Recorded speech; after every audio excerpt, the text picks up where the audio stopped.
Congratulations, you have survived another grueling week, which means it is yet again time for another episode of A Worth Watching Wednesdays. Alright, welcome to Worth Watching Wednesdays. The movie I'm going to be talking about tonight is Saving Private Ryan. It came out in 1998, one of Stephen Spielberg's best films in my personal opinion. The story revolves around the invasion of Normandy during World War II. It takes place directly during and after the attack at Omaha Beach. So 8 soldiers are sent behind the lines to find one soldier and get him out of there, because that soldier's 3 brothers were all killed in different battles, and at that point the US government has this policy that if there's only one surviving member left of the family and all of his brothers have been killed, that they're supposed to get that last brother out of there so that the family doesn't, just die with the war. So that's essentially the plot of the movie. One of the things the movie is most famous for is that opening scene that takes place with the invasion of Normandy at Omaha Beach, the storming of Beach, D-Day. It is one of the most hard to watch, gruesome, realistic depictions of war violence ever in a movie. You have soldiers running up the beach, just getting gunned down by the Germans as they go. People's limbs are flying off, and it's not some pleasant, stylized, artsy violence. This is just raw. It feels like you're really there. There are just massive casualties everywhere, and the waves that are washing up on the shore are actually red because of all the blood in the water. It's really this thing where you watch it and go, this is what it was actually like to be there, and how did anybody actually survive and make it up the beach? Because the little doors will drop down in the front of the boats once they make landfall, and instantly the Germans will just turn their MG-42s on them and just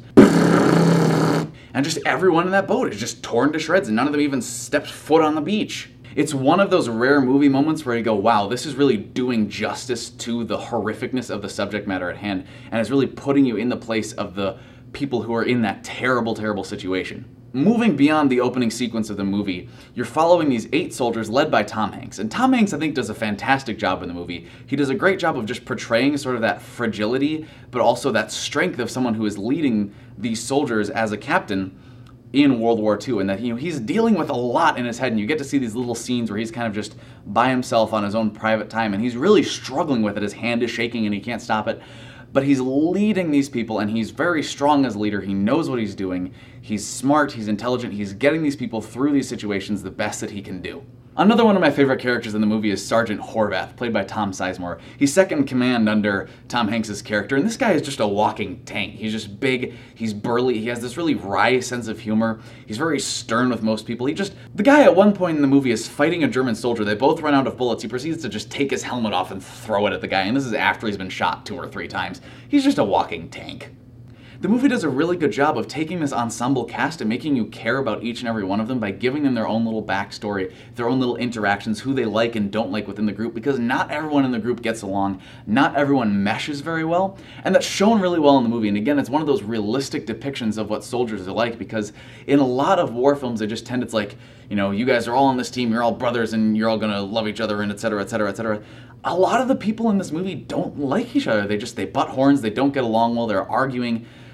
It's a really tense situation, and it's shown really well through the film. Another thing the film excels at is just the visual aesthetic of the piece. When Stephen Spielberg was making the movie, he wanted it to have this documentary feel, almost as if it's all made of footage that was actually taken out of World War II.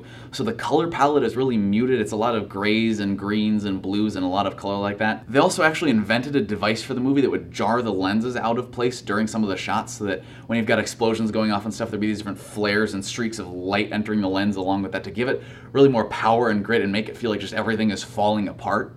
You'll have moments when someone gets shot close to the camera and blood will fly onto the lens and stick as the camera's whipping around behind them and stuff. And some people find that technique kind of gimmicky and annoying. I think it works really well for the movie because they do such a good job of making you care about the characters and making these scenes realistic and intense that just brings it over the top and makes you just feel like you're right there and makes you panic and your heart's racing. You don't know what's going to happen next.